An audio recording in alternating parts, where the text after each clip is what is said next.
Boa noite, irmãos. Graça e paz nos sejam multiplicadas, da graça do Senhor. Nós estamos numa série de mensagens, fazendo a exposição da primeira carta de Paulo aos Tessalonicenses. E estamos dando sequência, então. Hoje é a terceira mensagem nesta série. Convido os irmãos a abrirem suas Bíblias no capítulo 3 desta carta de Paulo.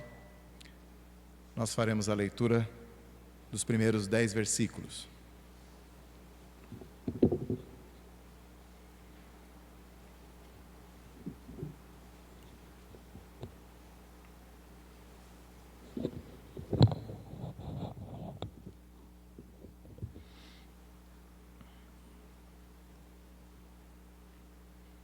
Primeira Tessalonicenses 3, do 1 ao 10 é a nossa leitura.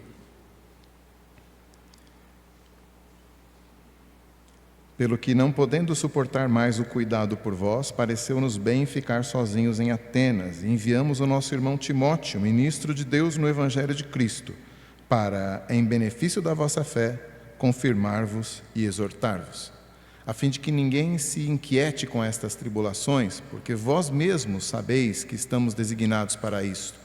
Pois, quando ainda estávamos convosco, predissemos que íamos ser afligidos, o que de fato aconteceu e é do vosso conhecimento. Foi por isso que, já não me sendo possível continuar esperando, mandei indagar o estado da vossa fé, temendo que o tentador vos provasse e se tornasse inútil o nosso labor. Agora, porém, com o regresso de Timóteo, vindo do vosso meio, trazendo-nos boas notícias da vossa fé e do vosso amor, e ainda de que sempre guardais grata lembrança de nós, desejando muito ver-nos, como aliás também nós a vós outros. Sim, irmãos, por isso fomos consolados acerca de vós, pela vossa fé, apesar de todas as nossas tribulações e privações. Porque agora vivemos, se é que estáis firmados no Senhor. Pois que ação de graças podemos tributar a Deus no tocante a vós outros, por toda a alegria com que nos regozijamos por vossa causa diante do nosso Deus, orando noite e dia com máximo empenho para vos ver pessoalmente e reparar as deficiências da vossa fé? Até aí a nossa leitura desta carta do apóstolo Paulo, da palavra de Deus para nós nesta noite. Nesta série de mensagens, nós temos destacado que esta carta foi escrita dentro de um contexto em que Paulo fala a respeito da esperança cristã, da esperança que os cristãos têm da vinda do Senhor, e também de como essa igreja, esse povo, como os cristãos devem então viver ou caminhar enquanto aguardam essa vinda maravilhosa. Caminhar é esperar, esperar é caminhar, esse é o título desta série. E nós então já vimos, como eu disse, 2 mensagens. Vimos que esta é uma carta que fala bastante de aflição, uma aflição presente na vida dos crentes. Logo no início, na primeira mensagem, capítulo 1, versículo 6, Paulo fala a respeito dos crentes lá de Tessalônica terem recebido a palavra com alegria, mas em meio a muita tribulação. E nós sabemos do que se trata isso pelo relato de Lucas, lá em Atos 17, ele fala de quando a equipe missionária de Paulo chegou até Tessalônica, no capítulo 17, e ele fala a respeito do sucesso da pregação de Paulo, de Silas e de Timóteo, mas como também este sucesso levantou a inveja da parte dos líderes judeus, da liderança judaica local, e eles então provocam um tumulto, eles agregam uma série de malandros ali e provocam um tumulto no meio da população, chegam até a invadir a casa do irmão que hospedava os crentes ali, os missionários, conseguindo inclusive que ele fosse preso. Ele só sai sob fiança. E nesse tumulto todos os missionários então não foram pegos, mas eles acabam tendo que sair escondidos à noite da cidade para que a violência não escalasse. Agora, É claro que a perseguição não cessou com a saída dos missionários da cidade. Ela apenas foi redirecionada àquela comunidade de crentes que eles tinham deixado ali. E de fato, Paulo afirma que eles haviam suportado com perseverança a perseguição da parte dos seus compatriotas. No capítulo 2, versículo 14, ele fala disso. Então, quer dizer, inicialmente houve um tumulto feito pela liderança judaica, mas depois disso, os crentes ali de Tessalônica continuaram sofrendo perseguição por parte de seus vizinhos, de seus parentes, quem sabe, de patrões. Lucas diz que algumas mulheres piedosas foram convertidas na pregação de Paulo, quem sabe maridos incrédulos estavam também oprimindo suas esposas crentes. E todo esse contexto de perseguição o apóstolo Paulo conhecia muito bem. Nada disso era estranho na sua experiência, no seu ministério.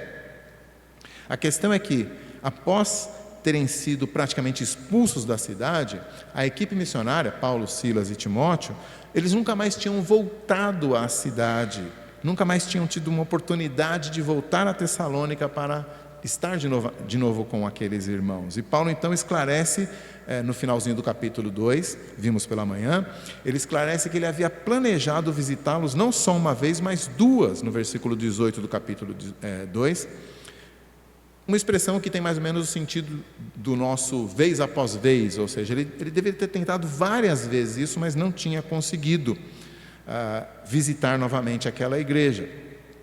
A visita não tinha se concretizado, apesar das muitas tentativas e intenções. Ele, lá no capítulo 2, ele diz, porque Satanás havia impedido. Satanás havia impedido. Então, meus irmãos, é nesse contexto que está a nossa sessão aqui, capítulo 3, do 1 até o 10. Um missionário ouvindo notícias de que seus convertidos estavam passando por perseguições. Um pregador preocupado com uma igreja passando por tribulação. Um pastor obrigado a ficar distante das suas ovelhas enquanto elas estavam enfrentando lobos devoradores. Esse é o contexto. E é claro que tanto do apóstolo quanto dos tessalonicenses, tanto o apóstolo quanto os tessalonicenses tinham a viva esperança de que um dia se encontrariam perante o Senhor na sua vinda. É assim que termina o capítulo 20, Paulo falando que um dia nós estaremos todos diante do Senhor. Vimos isso pela manhã. Mas essa esperança de estarmos juntos lá naquele dia, diante do trono do Senhor, essa esperança não contraria, não invalida o desejo de se reverem esse pai espiritual e esses filhos espirituais. Não invalida também a frustração de que eles ainda não tinham podido concretizar esse anseio, esse desejo. Sabemos que um dia estaremos juntos com o Senhor, mas agora essa distância. E nós podemos sentir a emoção do apóstolo ao lermos aqui no versículo 1, quando ele diz, do nosso texto já, do capítulo 3, quando ele diz que já não podia mais suportar o cuidado pelos tessalonicenses. Um pouco adiante, no versículo 5, ele vai repetir a expressão, já não era possível continuar esperando. Uma linguagem realmente muito próxima de um pai angustiado pelo filho ou pelos filhos que, por exemplo, não chegam do serviço e também não dão notícia. É um sentimento muito próximo. E, na verdade, aqui, para facilitar a nossa leitura, os tradutores da Almeida suplementaram o texto com algumas palavras, expressões, para nos ajudar a entender em ambos os casos. Mas, numa tradução literal, tanto do versículo 1 quanto do versículo 5, temos a mesmíssima expressão. Paulo está dizendo, não suportando mais. Duas vezes ele fala isso, não suportando mais. A NVI traduz literalmente isso. O que é que estava tão difícil de suportar? Seriam as perseguições dos judeus que o próprio Paulo sofria de cidade em cidade? Não. Seriam as perseguições que a própria igreja ali de Tessalônica estava suportando, estava sofrendo dos moradores, dos seus vizinhos, dos seus patrícios? Também não é isso que Paulo não suporta mais. A referência aqui é aquilo que ele descreveu no final do capítulo 2, 2,17, como um órfão. Ele diz lá que ele estava orfanado da presença dos irmãos.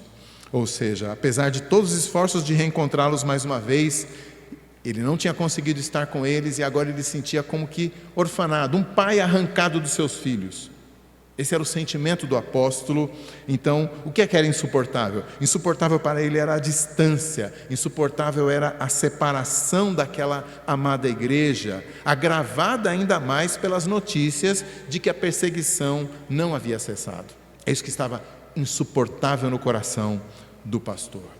Como é que será que eles estão? Será que as suas tribulações estavam minando a sua fé? Estariam eles voltando aos ídolos novamente? Satanás estaria conseguindo derrotá-los através dessas perseguições? É isso que é insuportável. Não ter a resposta disso era demais para o apóstolo. Nós sabemos que Paulo descreve a si mesmo, e temos o relato disso lá em Atos. Ele descreve a si mesmo como o mais perseguido dentre os apóstolos. Lá na segunda carta aos Coríntios, capítulo 11, ele diz: 5 vezes recebi uma quarentena de açoites dos judeus, menos um. Fui 3 vezes fustigado com varas, uma vez fui apedrejado, em perigos em rios, de salteadores, patrícios, gentios, perigos na cidade, no deserto, no mar, perigos entre falsos irmãos. Paulo sabia o que era a perseguição. Mas na sequência desse mesmo texto, em que ele descreve as suas lutas, Paulo acrescenta, versículo 28 e 29, lá de 2 Coríntios 11, além destas coisas exteriores, ou seja, essas lutas que vêm de fora, além delas, há o que pesa sobre mim diariamente, que é a preocupação com todas as igrejas. Quem enfraquece que também eu não enfraqueça? Pergunta ele. Ou seja, doía mais na carne saber que alguma igreja estava fraca do que as pancadas, os chicotes, os naufrágios. Esse era o coração pastoral de Paulo. Então ele sabia muito bem o que era a sensação terrível de ser expulso pelas autoridades, desprezado pelos amigos, odiado pelos vizinhos, maltratado no trabalho, humilhado pelos poderosos, deserdado pela família. Ele sabia, e desta vívida experiência enchia o seu coração de compaixão pelos irmãos daquela igreja sofrida, ao ponto de que parece que lhe pesava mais agudamente a aflição deles do que a própria aflição dele, Paulo, já que ele também era perseguido. Mas a angústia dele é: e eles? Agora é curioso aqui, irmãos, como às vezes a coisa funciona ao contrário para nós. É curioso. Tem gente que passa por maus bocados e, em vez de se tornarem mais empáticos, mais sensíveis, ao contrário, se tornam mais duros, mais frios. Você já viu isso? Você está ali sofrendo com uma situação, desabafa, quem sabe até com lágrimas, e o amado diz: isso não é nada, precisa ver o que eu passei. Você está ali passando por uma dificuldade e a querida solta: ixi, no meu tempo isso era fichinha. Eu sei, meus irmãos, às vezes a gente só está querendo levantar a pessoa e não encontra o jeito certo. Mas qualquer palavra para ser edificante tem que partir da realidade espiritual da vida da igreja. Paulo lá em Romanos 12 diz assim: nós somos um só corpo em Cristo e membros uns dos outros. E lá em seguida ele diz: portanto, alegrai-vos com os que se alegram e chorai com os que choram. De onde parte essa empatia, essa compaixão?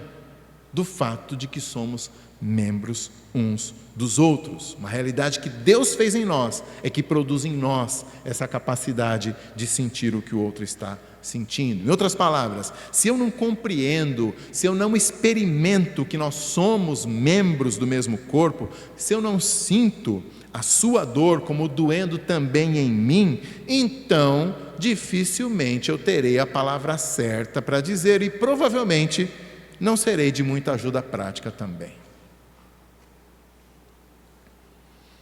Ou seja, Paulo aqui está sendo movido por esse tipo de amor fraternal. Somos uma família, um corpo. E movido por esse amor fraternal genuíno, ele com a sua equipe jamais tinham parado de orar pelos irmãos da jovem igreja de Tessalônica, mas sentiam que isso não era o bastante, era preciso ir vê-los face a face, mas a visitação, tantas vezes planejada, como já vimos, não acontecia. Feliz ou infelizmente, o autor da carta não se preocupou em satisfazer a nossa curiosidade, não é? O que eram esses impedimentos que Satanás usou? Talvez uma barreira legal, né? Eles estavam proibidos ali por algum decreto do prefeito da cidade de pôr os pés ali, talvez problemas financeiros, as viagens eram caras, limitação física, enfermidade. Há alguns indícios nas cartas de Paulo de que ele sofria de algum tipo de enfermidade limitadora. Quem sabe emergências na igreja onde eles estavam trabalhando naquele momento. Parece que essa carta foi escrita, uma das primeiras do apóstolo Paulo, foi escrita quando eles estavam em Corinto, que é a segunda cidade depois, lá em Atos, né, em 17, ele está em Tessalônica, como eu já mencionei, depois ele vai para Atenas, e em seguida ele está em Corinto. Então, é provável que ele tenha escrito essa carta lá de Corinto, onde ele ficou 1 ano e meio. Muitos problemas naquela cidade, naquela igreja, nós percebemos pelas 2 cartas que ele escreve. Então, quem sabe eram os problemas ali que não permitiam que ele fosse até Tessalônica? Não sabemos. O que sabemos é a solução que ele encontra dirigido pelo Senhor. Aí no final do versículo 1 para o versículo 2, ele explica então que a solução encontrada foi dividir a equipe.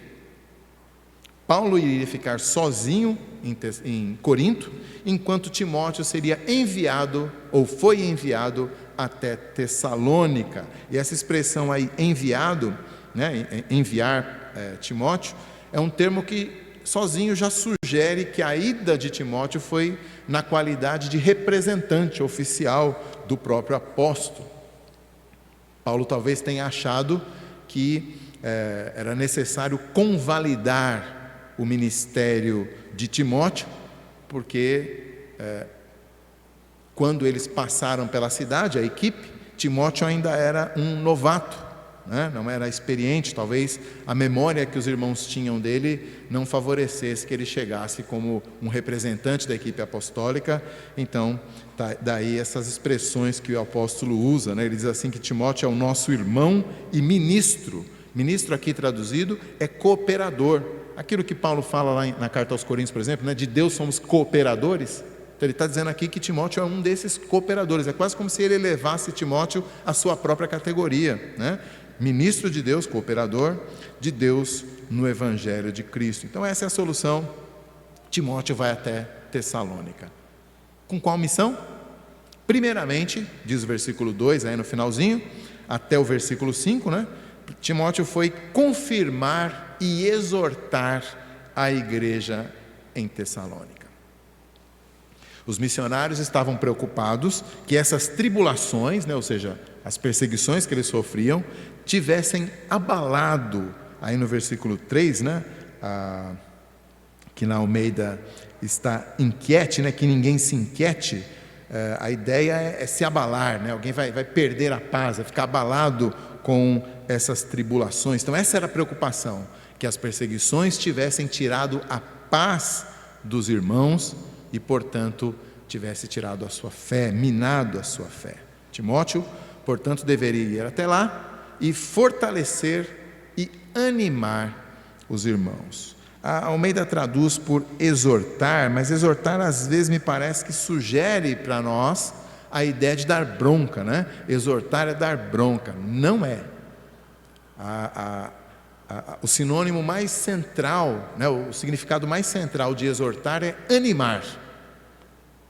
Então, se a pessoa está desanimada, você vai exortá-la animando-a, né? É claro, se a pessoa está, por alguma deficiência da fé, se desencaminhando, a exortação vai ser trazê-la de volta, né? Então, há também um aspecto de poder trazer aí uma bronca, né? Mas exortar principalmente é animar na fé, e é isso que ele deveria fazer.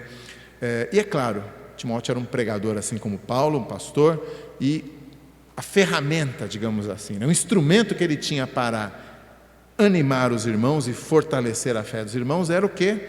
O ensino cristão, a pregação da palavra. E na verdade não tem novidade nenhuma para ele dizer, né? O versículo 4 deixa claro que a função de Timóteo era relembrar os irmãos lá de Tessalônica daquilo que eles tinham aprendido durante o discipulado deles ainda. Não sabemos quantos meses Paulo ficou ali na cidade, mas Paulo deixa muito claro que eles já sabiam disso, né? Versículo 4, né? Quando ainda estávamos convosco, ou seja, ele está lembrando lá da primeira entrada na cidade, do primeiro tempo que ele passou ali pregando, quando estávamos convosco, já predissemos que íamos ser afligidos, o que de fato aconteceu. Então, lá no discipulado deles, na classe de catecúmenos, o presbítero Eudivan, ele já tinha uma lição lá sobre sofrimento cristão, para ninguém ficar espantado, né? Então, a função de Timóteo era relembrar os irmãos daquilo que eles já sabiam do discipulado deles, né? Já tinham sido ensinados que deveriam esperar esse tipo de aflição, especialmente a perseguição, pelo simples fato de serem discípulos de Cristo, seguidores daquele que foi crucificado. É esse o sentido da expressão aí no versículo 3, vós mesmos sabeis que estamos designados para isso. É para isso mesmo que a gente está aqui, fomos postos para isso. Porém, aqui não se trata, né? O apóstolo não está aqui sugerindo algum tipo de má sorte, né? De azar, alguma coisa. Não, claro que não. Ele entende que as perseguições, as aflições, as frustrações, as tribulações e sofrimentos desta vida são parte integral daquilo que Deus definiu para nós. Desde Abraão, o pai da fé, a fé é testada pelo Senhor. O Senhor testa a fé dos seus servos. Essa é a regra, não é a exceção. Agora, esta não é toda a verdade sobre as tribulações. Por um lado, sim, fomos postos para isso e, evidentemente, aqui, Deus é o sujeito oculto, né? É Ele que nos põe para isso. Mas Paulo sabe, inclusive por experiência própria, que um mesmo evento adverso, uma mesma tribulação ou perseguição aqui no caso, pode ser um instrumento de Deus para nos firmar, mas também pode ser um instrumento, ou melhor, uma arma de Satanás para nos fazer cair. Jó talvez seja o exemplo mais evidente disso, mas os irmãos certamente se lembram da dificuldade que o próprio Paulo enfrentou, que ele chama lá na carta aos Coríntios de espinho na carne, no qual ele identifica ao mesmo tempo a agência de Satanás, mas ao mesmo tempo o agir de Deus. Ele pede ao Senhor para livrá-lo daquele espinho, mas Deus não o livra, porque iria usar aquele espinho para manter Paulo humilde na sua presença. Satanás tem uma intenção: derrubar. Mas no mesmo evento, o soberano tem a intenção de firmar. Na dada situação, o Senhor está nos conduzindo, ou em cada situação, o Senhor está nos conduzindo para que nós, suportando tudo até o fim, saiamos mais santos, mais fortes, mais crentes, mais dependentes dEle. Na mesmíssima situação, Satanás está nos pressionando para que nós, desistindo antes do fim, desconfiemos do amor de Deus, abandonemos a fé em suas promessas, blasfememos contra o seu nome. O mesmo evento.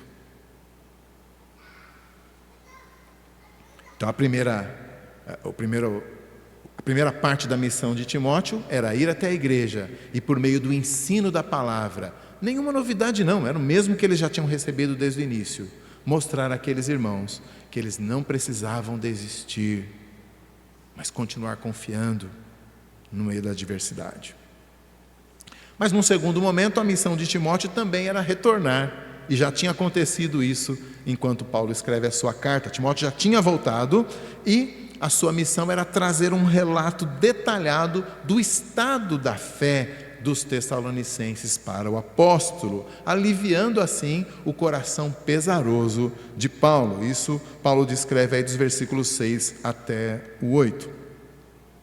E de fato, diz ele que com o regresso de Timóteo, trazendo boas notícias da fé e do amor dos tessalonicenses e da consideração que eles nutriam pelos missionários, aí no versículo 6, Paulo finalmente pode respirar aliviado. No versículo 8 ele usa uma expressão muito curiosa, ele diz assim: porque agora vivemos, se é que vocês estão firmados no Senhor.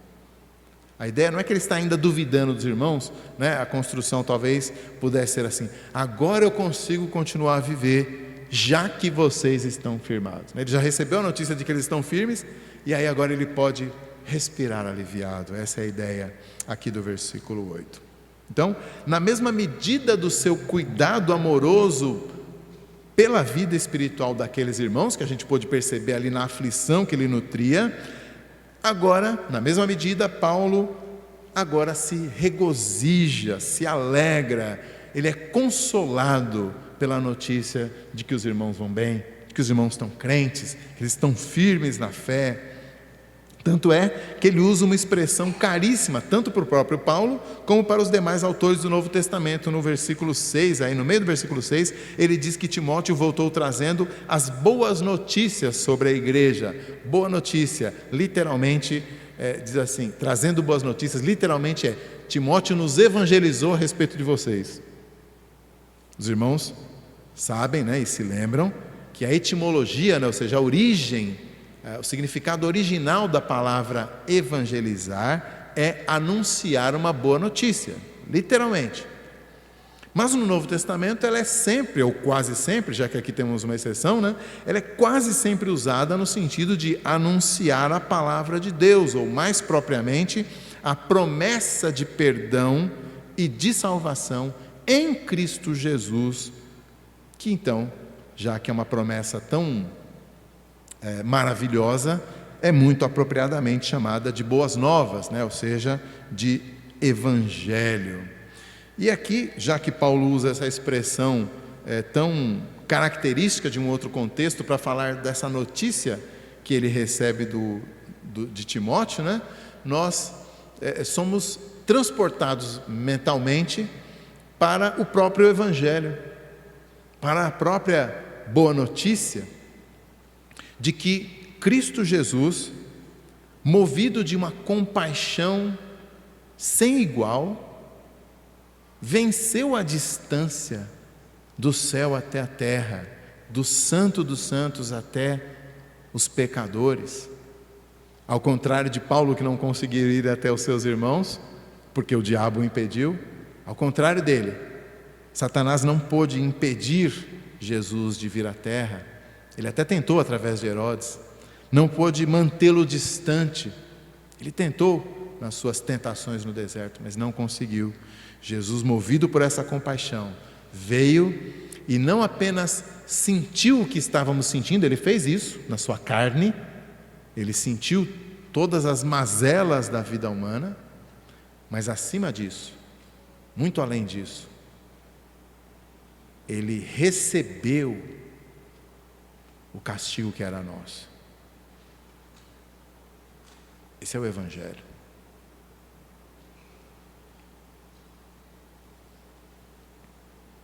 Especialmente, não estou falando dos cravos, não estou falando da coroa de espinho, especialmente estou falando da ira santa do justo juiz, que ao invés de ser derramada sobre nós, foi derramada sobre o Filho. Mas voltando ao nosso texto, quando Paulo diz que recebeu praticamente um evangelho de Timóteo, alguns autores, alguns estudiosos vão dizer assim: Paulo estava tão empolgado que ele começou a usar superlativos, né? Agora eu vivo porque vocês estão bem, Timóteo me deu um evangelho. Eu desconfio que Paulo está sendo um pouco mais intencional ao usar essa palavra tão especial nesse contexto mais corriqueiro. A ideia, me parece, é que ele está de alguma forma destacando que a vida de fé e de amor e a comunhão com os próprios apóstolos, ou com o ensino apostólico que os tessalonicenses tinham e que Timóteo estava relatando, tudo isso eram evidências concretas de que o Evangelho, sim, o próprio Evangelho que havia sido pregado ali, havia sido recebido pela fé e estava sendo agora vivido por aquela comunidade. Em outras palavras, ouvir que eles estavam perseverando na fé a despeito das perseguições, perseverando no amor, na comunhão, era também ouvir que o poder do Evangelho estava ali operando e dando fruto na vida deles. Eu estou ouvindo sobre o Evangelho, não é sobre eles. Não é sobre a minha obra lá, sobre o trabalho que eu fiz. É o Evangelho que eu estou ouvindo ao saber dessas notícias. Que boas novas saber que eles estão bem da boca de Timóteo. Agora, detalhe importante que nós não podemos perder de vista é que os tessalonicenses não haviam superado ainda os seus momentos difíceis. Não há nenhuma notícia a respeito de que as perseguições haviam cessado. Pelo contrário, eles ainda estavam sendo perseguidos. Ou seja, Paulo não está dizendo, ufa, agora estou aliviado porque vocês não estão mais em dificuldade. Não. O que ele está dizendo é, agora vivemos novamente, já que vocês estão firmes no Senhor, crescendo em fé, crescendo em amor, crescendo em comunhão, apesar de todas as nossas privações e tribulações. É exatamente essa a expressão que ele usa, né? É apesar das tribulações e não porque elas cessaram. É assim que termina o versículo 7.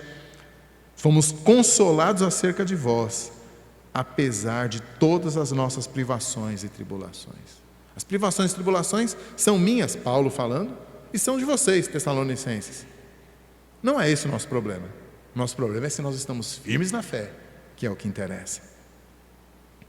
Meus irmãos, é muito bom ver que a igreja cresce em número de membros, que tem um templo bacana, que conseguiu realizar as reformas exigidas pelo poder público, que as famílias estão prosperando, que temos liberdade de culto e de crença em nosso país, mas o que interessa mesmo é se estamos firmes na fé, firmes no amor. O que interessa mesmo é se, apesar de nossas tribulações e privações, estamos firmados no Senhor. É isso que importa no final das contas. É claro que nós queremos para nós, para as nossas famílias, para os nossos irmãos, é claro que queremos que hajam casamentos saudáveis, vida boa, bons empregos, sem doenças graves, sem grandes problemas. Todas essas coisas são lícitas e são boas, mas muito mais importante é que nós, né, como família da fé, permaneçamos firmes em Cristo e cresçamos em fé, em amor e comunhão. Ah, pastor, mas isso é óbvio. Todos que se amam desejam essas coisas boas para os seus amados, tanto bênçãos materiais e temporais, quanto bênçãos espirituais e eternas, pastor. Essas coisas não se excluem. Nós não precisamos escolher apenas um tipo de coisa boa em detrimento da outra, pastor. Sim, meus irmãos, eu sei. Contudo, na sabedoria da providência divina, muitas vezes, a provação e a aflição serão os instrumentos divinos para alcançar uma fé mais firme, um amor mais constante e operoso. Paulo diz que nós fomos designados para isso. As aflições vêm sobre todos os que creem, porque Deus nos pôs para isso. Quando as pessoas são enganadas pelos pregadores da prosperidade, dizendo que a partir daquele momento a vida será um mar de rosas, muitas vezes elas desanimam na fé quando chegam as tribulações, porque estão incapazes de continuar crendo, incapazes de continuar esperando, incapazes de caminhar enquanto esperam. É muito triste. E por outro lado, quantos irmãos e irmãs em países onde o cristianismo é perseguido, enfrentam tribulações muito mais duras com uma perseverança inabalável? Que o Senhor nos ajude a sermos assim também. Bem, Paulo só pôde estar com os tessalonicenses por alguns meses, não sabemos exatamente quanto tempo, e teve que ir embora fugido por conta da perseguição, já vimos isso, e agora ele está impedido de retornar à cidade. Contudo, mesmo à distância, ele estava abençoando aquela querida comunidade cristã por meio da intercessão constante. Ele diz no versículo 9 que está agradecendo a Deus, dando graças a Deus pela vida e pela firmeza na fé daqueles irmãos, com grande alegria espiritual. O consolo das notícias que Timóteo trouxeram essa alegria espiritual. E ele diz no versículo 10 que está orando noite e dia para que Deus dê a ele a oportunidade de voltar a Tessalônica pessoalmente para reparar o que estava faltando na fé deles. E como é que ele iria fazer isso? Como é que ele iria reparar a fé desses irmãos? Ensinando a palavra de Deus. Na verdade, foi esta também a incumbência que ele tinha dado a Timóteo, não é isso mesmo? Ir até lá e reparar a fé deles, consolá-los, endireitar os caminhos deles pelo ensino. É assim que será suprido o que falta na fé dos tessalonicenses. Paulo não pode criar fé em ninguém, ninguém pode fazer a fé brotar e frutificar, nem em si mesmo e nem no outro, somente o Espírito de Deus pode fazer isso. E como é que o Espírito faz a fé nascer, se fortalecer e frutificar? A fé vem pelo ouvir a pregação da palavra de Cristo, e é pela pregação da palavra de Cristo que a fé cresce e frutifica. Agora, isso aqui é bastante importante, meus irmãos, porque Deus não está interessado simplesmente em nos dar informações sobre Ele. Ele não pretende encher as nossas mentes com pequenos fatos para que nós possamos saber mais do que as outras pessoas a respeito da Bíblia ou de Deus. Se nós não entendermos isso, nós perderemos todo o sentido de nos reunirmos para ouvir pregações domingo após domingo, de termos uma escola. Já pensou nisso? Já refletiu sobre isso? Nós temos uma escola que dura a vida inteira, não forma, não dá diploma, não acaba.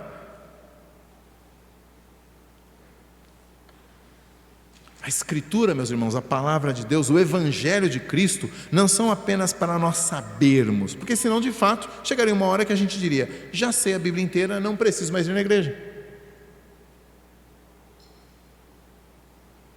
Mas não é para isso. Ela é para nós termos nossas vidas moldadas, nossa mente transformada, nossa fé fortalecida, nosso coração consolado.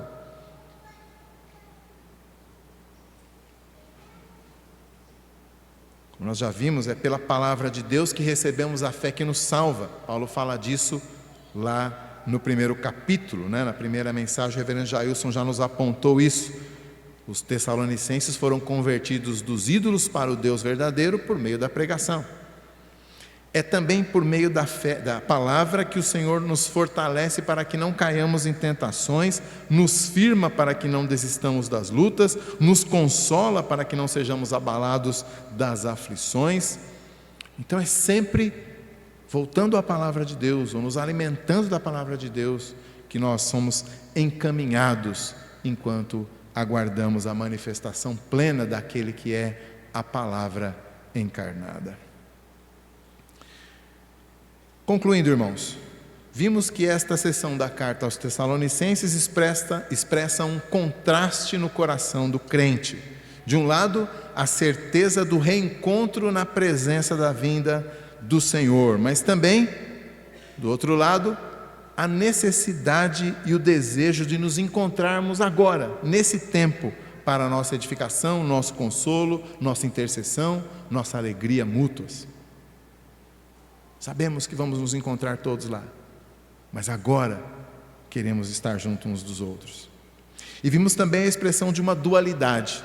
Nós já sabemos, já fomos fartamente alertados de que aflições virão, mas ainda assim elas nos ferem e nos angustiam de verdade. Além disso, por sermos uma só família, sentimos as dores uns dos outros também, e precisamos uns dos outros para suportar essas dificuldades. Eu quero então terminar com algumas aplicações. Este provavelmente é um lembrete importante também para você que já é um crente experiente, já tem uma caminhada com Cristo e com a palavra, mas eu quero dirigir esse lembrete especialmente a quem é um cristão novo, um recém-convertido, que talvez tivesse expectativas de que ao vir a Cristo a sua vida se tornaria mais tranquila, que você desfrutaria aquela imediata resolução dos seus problemas, das suas aflições que você tinha até então. Quem sabe até alguns cristãos e até pregadores andaram prometendo isso para você. Mas nós vemos pelo nosso texto, vemos na palavra, que a conversão não é um tipo de blindagem contra a aflição. Pelo contrário, o crente é alvo de aflições, das aflições comuns dessa vida, e ele ainda tem algumas aflições que só vêm a ele porque ele é crente, como por exemplo, a perseguição, mas também a oposição de Satanás, especialmente quando buscamos fazer a obra do Senhor. Então esse texto nos mostra que não devemos nos espantar e muito menos nos desanimar quando essas coisas nos sobrevêm. E também nos mostra o remédio divino. O remédio divino é o amor fraternal que faz a família da fé sofrer junto, interceder uns pelos outros, servir de exemplo de perseverança uns para os outros, apontar o consolo da palavra uns para os outros. É assim que nós vencemos como igreja. Uma aplicação também a Ebenezer de um modo geral. Reconheçamos, meus irmãos, que temos sido bondosamente poupados por Deus. Olhando ao redor, nós vemos nossa prosperidade, nosso conforto, nossa segurança como igreja, tanto que picharam ali o nosso muro de vidro e já foi um Deus nos acuda, né? Puxa vida, picharam. Olha o tamanho do nosso problema. Não é? Bênção. Que bom, louvemos a Deus por isso. Mas se nós focamos desproporcionalmente, se nós fundamentamos a nossa alegria e satisfação nas bênçãos e realizações e sucessos desta terra e desse tempo, nós vamos perder a capacidade de nos alegrar e de sermos gratos quando essas coisas falham, quando estas coisas faltam. Quando nós fazemos assim, quando nós deixamos que os nossos olhos se encham tanto dessas alegrias temporais e passageiras, nós deixamos de perceber as boas novas nas dificuldades. Deixamos de enxergar que o Evangelho está operando em nós, até mesmo no dia mau. Aliás, até por meio do dia mau. E assim perdemos uma grande fonte de consolação para as nossas tristezas, que é a certeza de que o Senhor está fortalecendo a nossa fé e o nosso amor nele, mesmo no meio das aflições. Então, relembremos isso. O que interessa mesmo é que o Senhor tem nos firmado na fé. E por último, a forma como o amor e o cuidado pastoral de Paulo superaram a distância física dos tessalonicenses nos leva a uma reflexão sobre a nossa comunhão espiritual como irmãos e irmãs em Cristo, naquilo que nós chamamos de igreja invisível. Irmãos e irmãs em Cristo que estão passando por tribulações ao redor do mundo, especialmente aqueles que são perseguidos pela fé em Jesus. Somos uma só família, um só corpo, uma só igreja. Precisamos ser mais sensíveis com relação ao sofrimento dos nossos irmãos na fé. Precisamos nos incomodar mais com a dor dos demais membros. No nível local, há irmãos enfermos, desempregados, com sérios problemas familiares, depressão, luto. Sendo um só corpo, como é que nós poderíamos passar a semana indiferentes?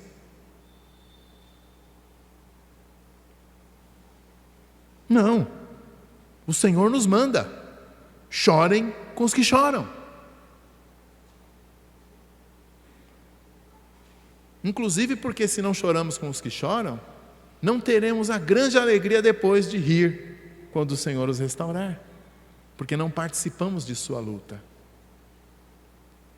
Então, meus irmãos, orem uns pelos outros, consolem uns aos outros com a palavra, ajudem financeiramente uns aos outros, façam tudo isso tão fervorosamente como se doesse no corpo de vocês mesmos, porque é assim. Isso no nível local, mas no nível mundial também.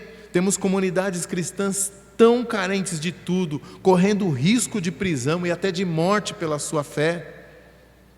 Então seja fervoroso ao orar por missões, seja generoso ao ofertar para missões. Às vezes nós gastamos com tantas futilidades, não é? Roupas que vão ficar na gaveta, procedimentos estéticos que precisarão de retoque daqui a 6 meses, viagens que a gente só vai guardar no Instagram. Hoje de manhã, ao estudarmos na classe dos jovens sobre a nossa união com Cristo, o jovem Marcos Figueiredo nos lembrou na classe. Ele disse assim que nós não deveríamos mais, ao falar a respeito dos irmãos perseguidos, né? Num evento de missões ou alguma coisa assim, nós não deveríamos mais usar a terceira pessoa. Eles sofrem perseguição. Deveríamos dizer nós. Somos nós que estamos sofrendo, sempre. Que o Senhor nos ajude a termos esse discernimento espiritual das lutas como instrumento do Senhor na nossa vida e na vida dos nossos irmãos. Vamos, irmãos, cantar o cântico Juntos na Mesma Fé. Depois desse cântico, teremos a oração final e a bênção. Ao som dos instrumentos, vamos ficar em pé e louvar ao Senhor por meio desse cântico.